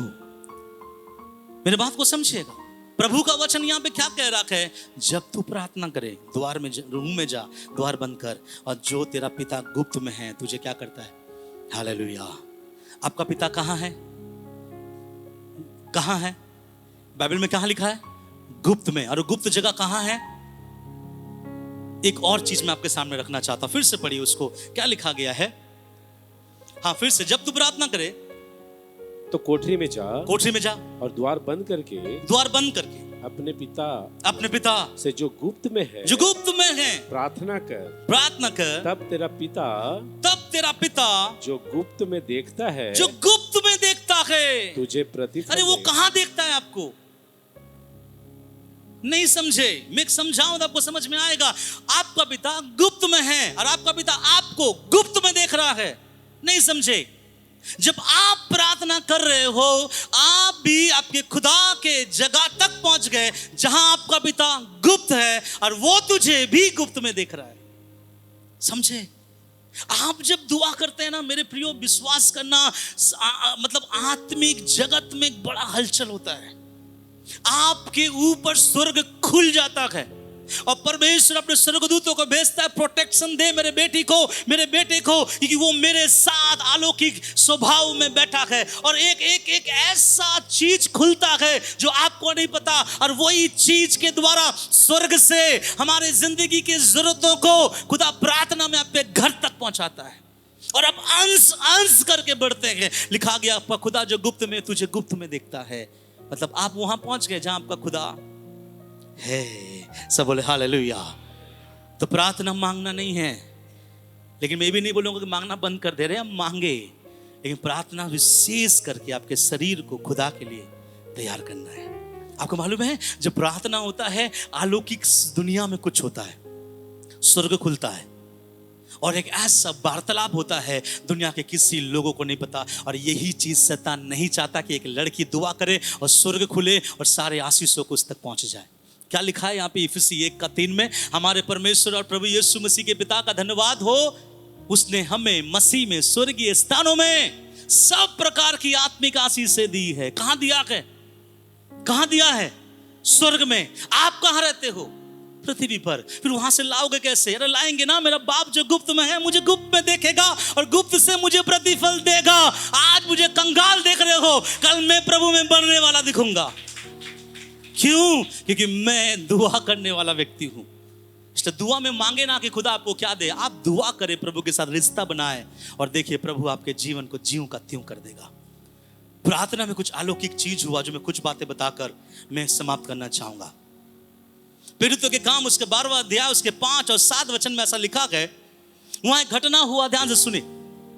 बंदीगृह में पतरस बंद था, परंतु कलीसिया उसके लिए लौ लगाकर परमेश्वर से प्रार्थना कर रहा था। अगर आप इसको आगे जाके चेक करेंगे तो कलीसिया दरवाजा बंद करके प्रार्थना कर रहा था, और पूरी कलीसिया लौ लगाकर क्या कर रहा था? प्रार्थना। मैंने आपसे कहा, जब आप प्रार्थना करते हैं अलौकिक दरवाजा आपके लिए खुलता है, अद्भुत चीज आपके लिए होना शुरू होता है। आपको पता है कलीसिया के लोग बैठ के प्रार्थना कर रहे हैं, हमारे दास पतरस को जो जेल में, खुदा उसे छुड़ाइए। जब कलीसिया प्रार्थना कर रहा था वहां कुछ हुआ, और क्या हुआ मैं आपको बताना चाहता हूं। 7 वचन में क्या लिखा है? तो देखो उस प्रार्थना के फलस्वरूप प्रभु का एक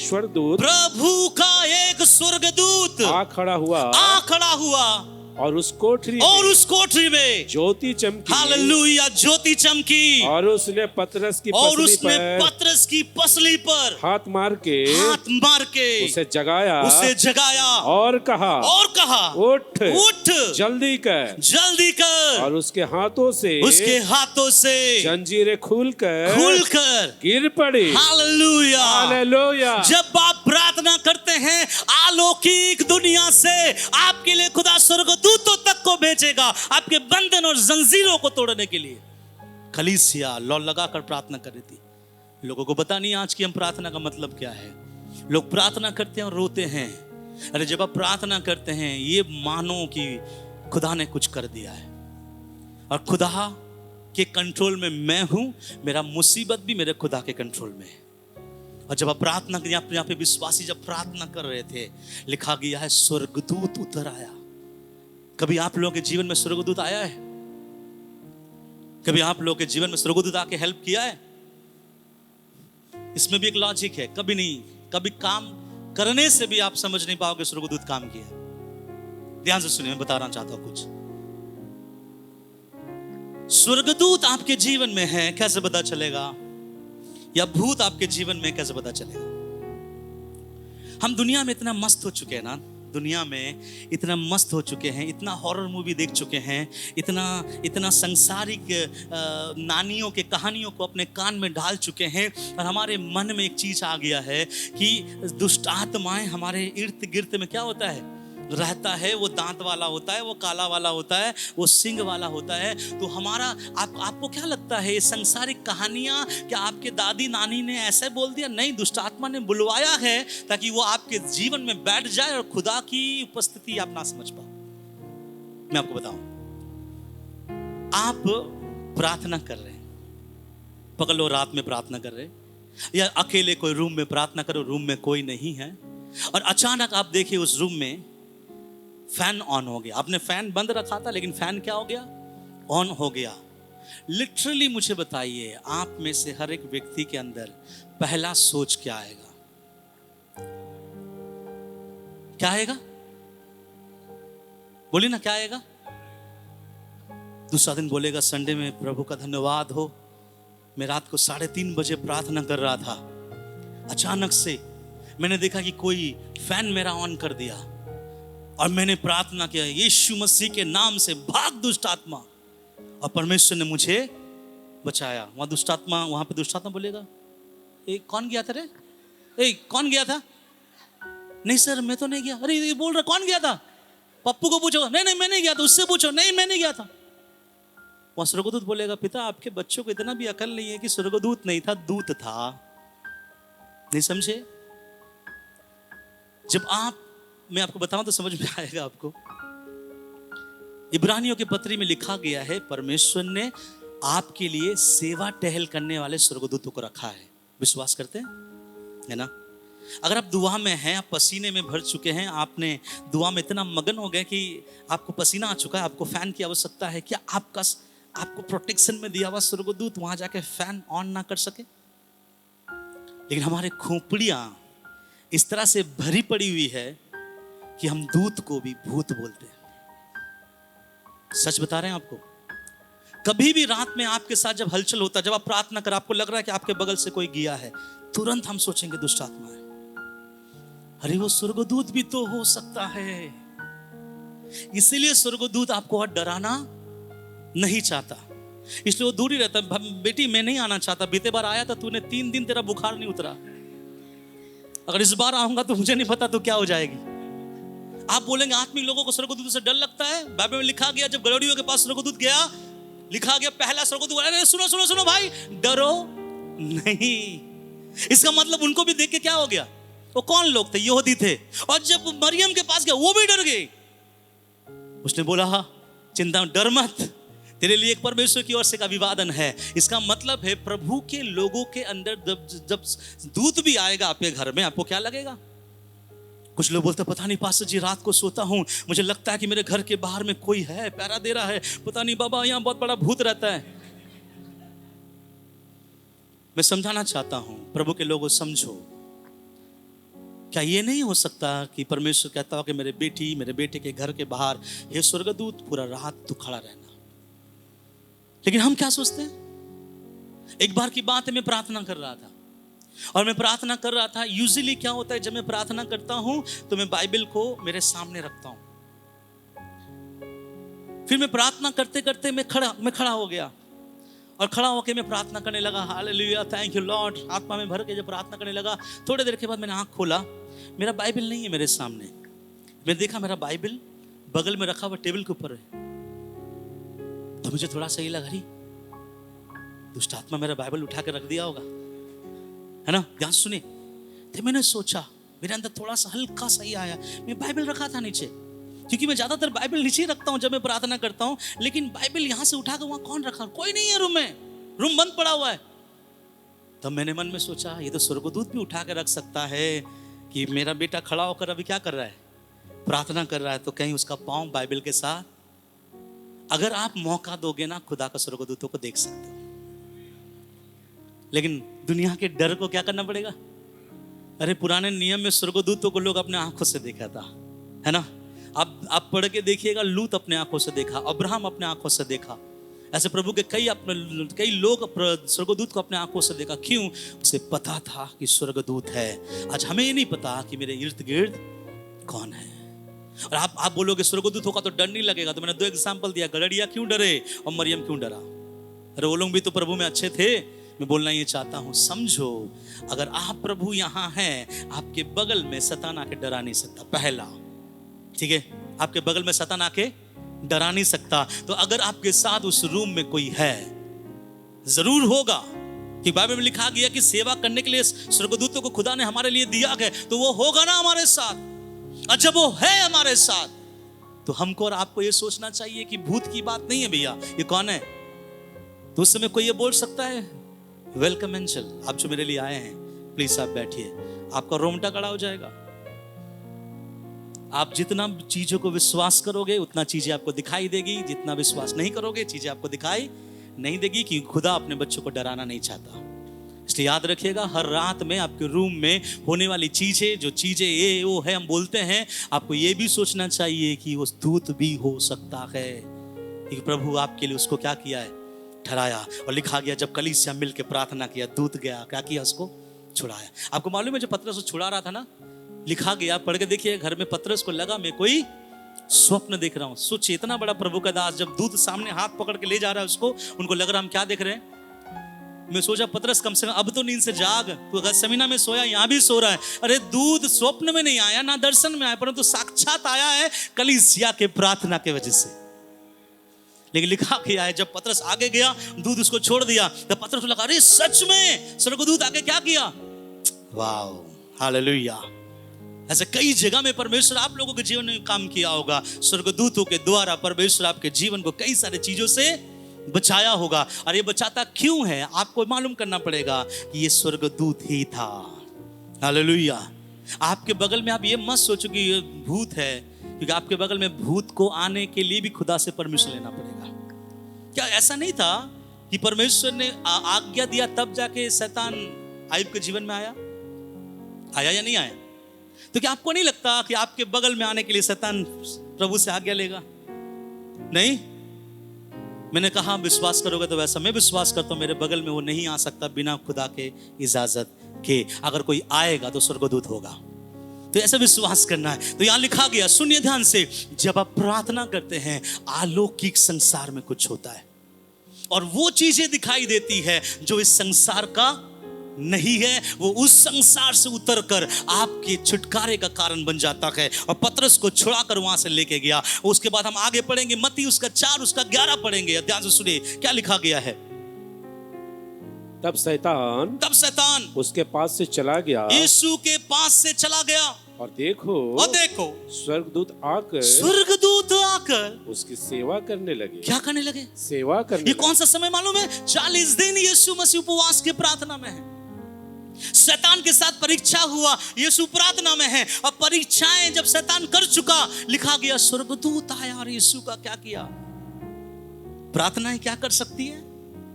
हमको लगता है प्रार्थना में केवल रोटी कपड़ा मकान और घर मिल जाएगा। प्रभु कहता है बेटा विश्वास तो करो, अलौकिक संसार तेरे लिए मैं खोलता हूं जब तू बैठता है और वहां पे स्वर्गदूतों का आना जाना स्टार्ट होता है। यहां लिखा है जब यीशु मसीह शरीर में था, उपवास में प्रार्थना कर रहा था, जब शैतान आके उसको कुछ चीजों में फंसाने के लिए कोशिश किया, शैतान को यीशु ने जैसे भगाया, प्रार्थना में ही था यीशु। लिखा गया है वहां पे दूत आकर यीशु की सेवा टहल करने लगे। क्या आपके जीवन में स्वर्गदूत आकर सेवा टहल कर सकता कि नहीं? मैंने कहा है, हमारे जीवन में वो हमारी सेवा टहल कर सकता है, लेकिन कब करेगा? वो कब आता है? ये सब चीज घटना कब का है मालूम है?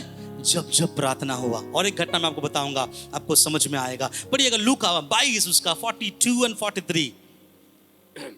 हे पिता, यीशु प्रार्थना कर रहा है, हे पिता यदि तू चाहे तो इस कटोरे को मेरे पास से हटा ले। हाँ, तो भी मेरी नहीं परंतु तेरी इच्छा पूरी हो। तो यीशु क्या कर रहा है यहाँ पे? बोलिए ना, क्या कर रहा है? क्या कर रहा है यीशु? बोलिए, प्रार्थना कर रहा है। और जब यीशु बोल रहा है पिता मेरी नहीं तेरी इच्छा पूरी हो, जब कोई व्यक्ति यीशु के साथ वो कोठरी के बंद वाले हिसाब से प्रार्थना करे, होता क्या है? देखिए आगे। तब स्वर्ग से एक दूत उसको दिखाई दिया, जो उसे सामर्थ देता था। ये यीशु नहीं बोल रहा है, ये चेले देखे हैं और चेले बोल रहे हैं हमको दिखाई दिया, एक दूत आया और यीशु को क्या दिया? सामर्थ। Praise the Lord. कभी-कभी जब आप रोते हैं ना प्रार्थना में, प्रभु मैं टूट चुकी हूं, मैं गिर चुका हूं, मेरा लगता है कुछ नहीं होगा, उस समय आप प्रभु की उपस्थिति को महसूस करते हैं ना, तो समझना कि कोई उतरा है आपके बगल में, एक स्वर्ग आपके प्रार्थना में खोला गया है। हालेलुया। आज जब पहला गीत हो रहा था ना, आवाज उठाएंगे हम साज बजाएंगे, जब आप आराधना करते हो तो मैंने ऐसा महसूस किया कि चलो जो 2 स्वर्गदूत हमारे चर्च के ऊपर आकर क्या हुआ? बैठा। लेकिन ये चीज है खुदा आपके जीवन में अनुभवों में देगा। और यहां लिखा गया है जब यीशु प्रार्थना कर रहा था, लिखा है स्वर्ग से। कहां से? क्यों? क्योंकि जब कोई दुआ करता है स्वर्ग खुलता है। आप बोलेंगे समझ में नहीं आया, एक ठोस सबूत आपको देंगे, उसमें से 2-3 बातें बता के समाप्त करेंगे। ये खतरनाक एक सबूत है और इसको जीवन का मकसद बना लेना, ठीक है? आप पढ़ेंगे हमारा मेन जो वचन है लूका 9 अध्याय उसका 28 से लेकर 36, और बड़े ध्यान से सुनिएगा। इन बातों के कोई 8 दिन बाद वह पतरस यूहन्ना और याकूब को साथ लेकर प्रार्थना करने के लिए पहाड़ पर गया। कहाँ जा रहा है यीशु मसीह? प्रार्थना करने। कहाँ जा रहा है यीशु? उसको कहाँ ले जा रहा है? पहाड़ में प्रार्थना करवाने के लिए पहाड़ जा रहा था। जब वह प्रार्थना कर ही रहा था, जब यीशु मसीह प्रार्थना कर ही रहा था, तो उसके चेहरे का रूप बदल गया और उसका वस्त्र श्वेत होकर चमकने लगा। और देखो मूसा और एलिया ये दो पुरुष उसके साथ बातें करते हुए दिखाई दे, ये महिमा से दिखाई दी, ये महिमा सा दिखाई दिया, और उसके मरने की चर्चा कर रहे थे जो यरूशलेम में होने वाला जो था। यरूशलेम में होने वाला था।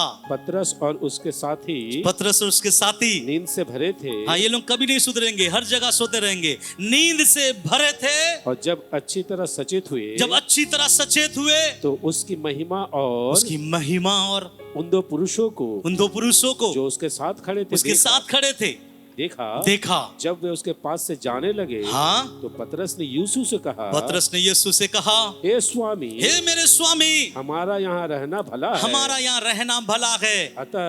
अतः हम 3 मंडप बनाएंगे, एक तेरे लिए, एक मूसा के लिए, और एक एलिय्याह के लिए। हाँ, वह जानता ना था। अब 35 वचन से पढ़िए। तब उस बादल में से यह शब्द निकला, यह मेरा पुत्र है और मेरा चुना हुआ है, इसकी सुनो। ये शब्द सुनते हुए डर गए, सब बोले हालेलुया। ध्यान से सुनो। आपको क्या लगता है कि ये पहला ऐसा घटना है जब यीशु का चेहरा बदला होगा? मुझे लगता है ये पहला ऐसा घटना है जब चेलों ने ये देखा है। मुझे ये विश्वास है कि मेरा यीशु जब जब सुबह और रात चले जाता था, एग्जैक्टली यही अनुभव हर प्रार्थना में वो करता था। बस पहली बार इसलिए है कि उसने अपने साथ किसको लेके गया? पतरस, यूहन्ना, याकूब को। सुनो ध्यान से, यीशु क्या करने गया? यीशु जब प्रार्थना कर रहा था, लिखा गया उसका चेहरा बदल गया। आप बोले जब मैं भी प्रार्थना करता हूं, बोलिए ना, जब मैं भी प्रार्थना करता हूं तो मेरा भी चेहरा बदलेगा। जब मैं भी प्रार्थना करूंगा मेरे वस्त्र भी बदलेंगे।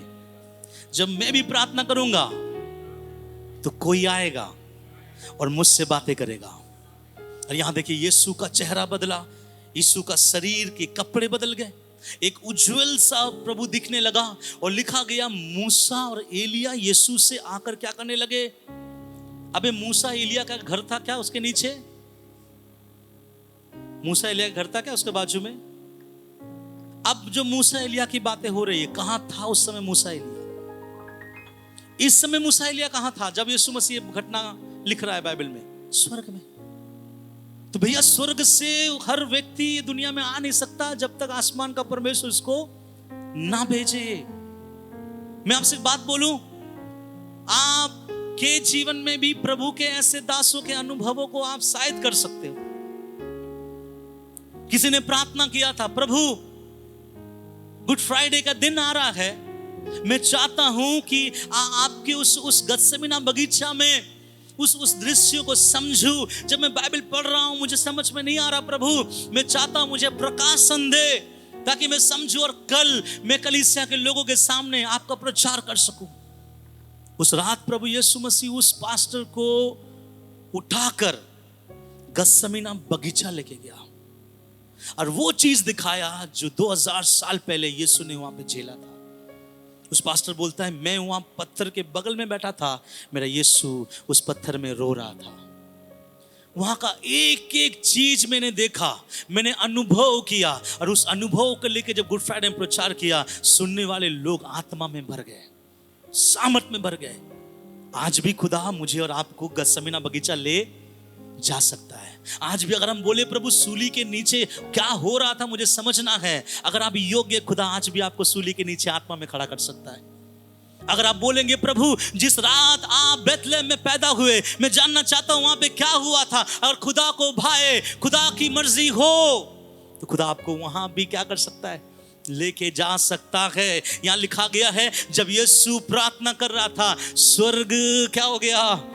खुल गया। तो मैं बोलना चाहता हूं यीशु के प्रिय बेटे और बेटियां, जब आप दुआ करते हैं क्या आपके लिए स्वर्ग नहीं खुलता होगा? जब आप प्रार्थना करते हैं क्या वहां से आशीष नहीं आती होगी? जब आप प्रार्थना करते हैं क्या खुदा आपके लिए कुछ नहीं भेजता होगा? इसलिए आज के बाद जब भी प्रार्थना करे तो इस विश्वास से प्रार्थना करे, मैं बैठ रहा हूं, मेरा खुदा खोलेगा, मैं बैठूंगा, मेरा खुदा सहायता करेगा, मैं खड़ा रहूंगा, खुदा से दुआ करूंगा, बंधन टूट जाएगा, क्योंकि मेरे जिंदगी की हर एक जरूरतों को खुदा आसमान से भेजता है।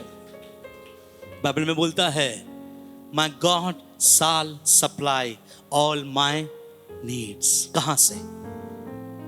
आसमान से। तो आसमान खुलता कैसे मेरे भाई लोग? कब खुलता है? देखिए, यीशु ने प्रार्थना किया, खुला। ऐसे बहुत सारे बातें मैं बोल सकता हूँ। बाइबल में लिखा गया, पतरस बोलता है प्रभु के दिन में आत्मा में आ गया, और जो आत्मा में आया उसने प्रकाशित वाक्य लिखा। आप उस जाकर आप यूहन्ना से पूछिएगा, प्रभु के दिन आप आत्मा में कैसे आ गए? मैं दुआ में था ब्रदर, मैं आत्मा में आ गया। एक और प्रभु का दास कहता है, ना जाने शरीर के साथ ना जाने शरीर के बिना मैं तीसरे स्वर्ग में उठा लिया गया। आज से 14 साल पहले, दूसरा अध्याय कुरिन्थियों के 12वें अध्याय में लिखा है, पौलुस कहता है अपने बारे में, मैं शरीर के साथ या शरीर के बिना मैं 14 साल पहले आसमान में उठा लिया गया। अरे कैसे गए आप? जब मैं प्रार्थना कर रहा था। जब आप प्रार्थना करते हैं, कुछ भौतिक चीजें आप नहीं मांग रहे हो। जब आप प्रार्थना करते हैं, आपका जीवन खुदा वहां से देखता है, और स्वर्ग जो है आपके लिए क्या होता है? खुलता है। आप मुझे एक बात बताइए, जब यीशु मसीह ने अपने जिंदगी का आखिरी प्रार्थना किया, क्या प्रार्थना किया? हे पिता, मैं अपनी आत्मा तेरे हाथों में देता हूं। कहां देख के प्रार्थना किया? लिखा गया, प्रभु ने तीसरे पहर के लगभग लिखा गया, बड़े शब्द से चिल्लाकर कहा, एली एली लमा सबक्तनी, तूने मुझे क्यों छोड़ दिया? उस समय यीशु का नजर कहां था मालूम है?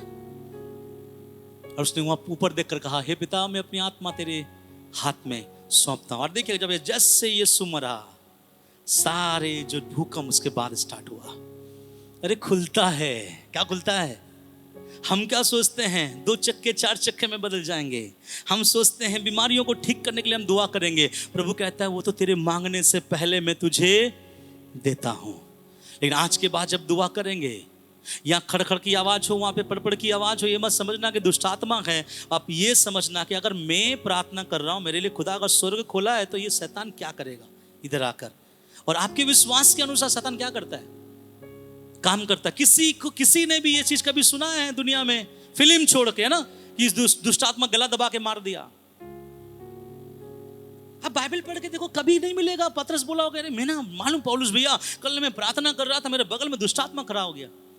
कभी आप पौलुस को सुनोगे नहीं, अरे मैं भी प्रार्थना कर रहा था, मेरे बगल में दुष्ट आत्मा खड़ा हो गया। अरे दुष्ट आत्मा था ही नहीं। जिसके अंदर खुदा का आत्मा है, दुष्ट आत्मा उसके इर्द गिर्द नहीं आ सकता बिना उसके इजाजत के।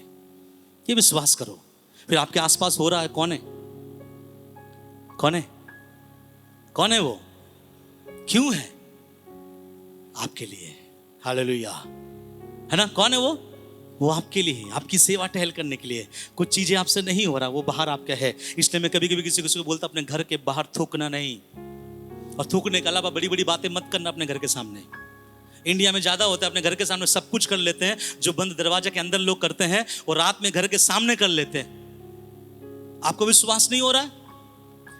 मैं बोलता हूं मत करना, तो लोग पूछते क्यों नहीं करना? मैं बोला, अगर रात को स्वर्गदूत यही ना घूमेगा, तो लोग बोलते हैं ऐसा थोड़ी ना होता है। मैं बता रहा हूं, वचन में लिखा है कि अपने घर के आसपास साफ रखना, क्योंकि स्वर्गदूत वहीं आकर घूमता है। आप बोलेगे वचन का है? अभी नहीं है, लेकिन मैं दे दूंगा आपको। अभी आप सोचिए, अपना कचरा घर के बाहर बाजू में, अपने बच्चों को भी सुबह सुबह बाथरूम में बाहर कर ले, बेटा बेटी कर ले बाहर, जो करना है वहीं पर ही सब कुछ कर लेता है। और वहीं रात को कौन आएगा? अरे हम तक इतना ऐसे ऐसे जाते हैं, तो स्वर्गदूत कैसे आएगा? स्वर्गदूत बोलेगा, पिता मैं गया तो था 5-6 स्वर्गदूतों को लेकर, लेकिन ना खड़ा नहीं रह पाया परमेश्वर। परमेश्वर बोले, क्या बात है, ऐसा क्या हो गया? मेरा बेटा तो बहुत अच्छा है। आपका बेटा बहुत अच्छा है, दुआ में, प्रार्थना में, आराधना में बहुत अच्छा है, उसका घर के आजू बाजू बहुत गंदा है। इसलिए प्रभु के घर के लोगों के अंदर, घर का अंदर भी साफ होना चाहिए, ये भी घर भी, और घर के बाहर भी साफ होना चाहिए। कुछ अन्य जाति बोलते हैं घर अगर गंदा है तो घर से आशीष क्या होता है? चला जाता है। नहीं नहीं, मैं बताऊं, एक इंग्लिश में कहावत है, cleanness is close to holiness. Cleanness is close to holiness. साफ सुथरा जीवन बहुत करीब है पवित्रता के। इसलिए जो पवित्र होगा वो साफ होगा। और शैतान के बारे में लिखा गया, शैतान के बारे में आप पढ़े हैं, शैतान जब किसी से निकल जाता कहां चले जाता है वो? और वो कहां जाना चाहा? प्रभु से क्या बोला? हमको यहां भेज, हमको घोड़ों के अंदर डाल दे। नहीं बोला सुअरों के अंदर डाल। मांगा भी तो किससे मांगा? सुअर लोग क्या खाता है आपको पता है? बोला हमको सुअरों के अंदर क्या कर दे। इसका मतलब उसका चॉइस भी बेकार है। हमारा चॉइस क्या होना चाहिए? इसलिए याद रखिएगा, बाइबल में लिखा गया है जब आप दुआ करते हैं, मैं खत्म करना चाहूंगा, जब आप दुआ करते हैं और आपके एक एक चीज को जो आपकी आवश्यकता है, विश्वास करो आपका खुदा आपको देगा। सब बोलिए देगा। क्यों देगा? ये आपको विश्वास करना है, मेरे खुदा को मालूम है। जरूर दुआ करो। अब इतना बोलना, प्रभु मैं जो जॉब करता हूँ, मेरे जॉब में सैलरी कम है, अनुग्रह कर खुदा मेरा सैलरी बढ़ जाए। विश्वास करो, आपने बोल दिया और वो चीज खुदा सुन लिया। आप खुदा को वो दिखाओ जो खुदा आपसे देखना चाहता है। प्रभु ने कहा, मेरे बेटे जागते हुए प्रार्थना करो कि तुम परीक्षा में ना गिरो, क्योंकि तुम सबों का आत्मा तैयार है, तेरे शरीर को तैयार करने के लिए जगने वाला प्रार्थना करना है। हम सबों का आत्मा तैयार है। मैं बताना चाहता हूँ क्यों तैयार है, क्योंकि हम प्रभु का आदर करते हैं, महिमा देते हैं, प्रशंसा देते हैं, उसकी स्तुति करते हैं। ये इसलिए करते हैं कि हमारे अंदर प्रभु का क्या है? आत्मा है। नहीं होता तो हम कलीसिया में नहीं आएंगे। बाइबल में लिखा गया, बिना प्रभु के आत्मा कोई इंसान प्रभु को प्रभु नहीं बोलेगा। अगर हम बोल रहे हैं इसका मतलब हमारे अंदर प्रभु का आत्मा है, परंतु हमारा शरीर दुर्बल है, शरीर कमजोर है। दुआ करें, लगातार प्रार्थना करें, प्रार्थना बढ़ाए और एकदम अच्छे से प्रार्थना जब आप करेंगे, आपका दर्शन के सामने आप पहुंचोगे, आपका शरीर उसके योग्य हो जाएगा। प्रभु ने आपको दर्शन दिया होगा कि बेटा मैं तुझे प्रॉफिट बनाऊंगा, नहीं बना पाओगे, नहीं बन पाओगे आप जब तक आप प्रार्थना में अपने शरीरों को तैयार नहीं करो। हालेलुया। यीशु का चेहरा बदला, यीशु के वस्त्र बदला, और यीशु के पास आया भी तो आया, कौन आया? दिग्गज प्रभु के दास एलिया। और प्रेज़ द लॉर्ड। मेरा भी ये ख्वाहिश है कि प्रभु एक दिन मैं भी प्रार्थना करूं और मैं भी ऐसे तेरे बड़े बड़े दासों के साथ बैठकर क्या करूं। होगा कि नहीं होगा, है ना? ऐसा भी हो सकता है कि मैं किसी दिन प्रार्थना कर रहा हूं, प्रभु एलिसा को भेज सकता है, जाओ और मेरे बेटे संजय से क्या करके आओ, बात करके आओ। और जब वो मैं बताता हूँ, जब आत्मिक लोग आता है ना, वो खाली पीली बात नहीं करता है। यहाँ पर उन लोगों ने आकर यीशु से बात किया। क्या बात किया? उन लोगों ने इतना सुना कि यीशु मसीह की मृत्यु के बारे में बात हो रहा है, और लोग समझ गया यरूशलेम के बारे में बात हो रहा है। और ध्यान से सुनिएगा, जब उन लोगों ने डिसीजन गलत लिया कि यहाँ 3 मंडप बनाएंगे, है ना, तो वहां पे एक आवाज आया। इसका मतलब वहां पे एक और जन का उपस्थिति था। वो कौन था? वाह! किसके रूप में था? किसके रूप में था? बादल के रूप में। और लिखा गया, जब किसी ने गलत डिसीजन दिया कि हे प्रभु हम यहीं रहेंगे, यहाँ से नहीं जाएंगे, एक तेरे नाम का मंडप, एक मूसा के नाम का मंडप, एक एलिया के नाम का मंडप, तब वहां पर जो कोई था तीसरा, वहां पे जो प्रभु परमेश्वर की उपस्थिति था, वहां से बड़ा घुर्रा कर बोला। वो पढ़ के देखिएगा, वे घबरा गए, डर गए, हिल गए। ये मेरा बेटा है, इसकी क्या करो, केवल इसकी सुनो। यहाँ पे प्रभु परमेश्वर बोल सकता था इसकी मंडप बनाओ, नहीं। नया नियम में किसी की मंडप नहीं बनाना है। नया नियम में बोलिए केवल सुनना है। किसकी? यीशु की। तो वहां कौन कौन था? कौन कौन था? प्रार्थना में क्या हुआ? मूसा, एलिया था। प्रार्थना में यीशु बदल चुका था। प्रार्थना में परमेश्वर भी वहां पे था। चेले जब देखे तो महिमा में हुए। तो मेरा ये आपसे प्रश्न है, जब आप दुआ करते हैं, क्या आपके इर्द गिर्द ऐसा नहीं होता है? होता है, नहीं होता है? आज के बाद अपना प्रार्थना चेक करो और उस मन भावना के साथ बैठना कि जब मैं दुआ में बैठा हूं, मेरे लिए खुदा आसमान खोलने जा रहा है। और जब आप बोलते हैं ना, प्रभु मैं चाहता हूं कि इन बंधनों के ऊपर अपना हाथ आप बढ़ाइए, खुदा वहां से उस बंधनों के ऊपर अपना हाथ बढ़ाता है। इसीलिए हमारा प्रार्थना सुना जाता है। क्यों? क्योंकि हमारा रिश्ता खुदा के साथ अच्छा है। हम प्रभु से और दुआ करें, अपने शरीरों को क्या करें? तैयार करें। अगर आपको चर्च में नींद आ रहा है, आत्मा ठीक है आपका, लेकिन आपका शरीर क्या है? दुर्बल है। दुआ करें। आप चर्च में आ रहे हैं, आराधना अच्छा लगता है, वचन अच्छा लगता है, लेकिन मुंह से आपका गाली आ जाता है, दुआ करें। आपका शरीर क्या है? दुर्बल है। आप कलीसिया में आते हैं, अच्छा विश्वासी है, लेकिन कुछ गलतियां बीच बीच में करते हैं, दुआ करें। आपका शरीर क्या है? दुर्बल है। प्रार्थना करें। इसलिए हर समय याद रखना चाहिए, प्रार्थना इसका मतलब यह है अपने शरीरों को प्रभु के लिए क्या करना? मजबूत करना। सब बोले हालेलुया।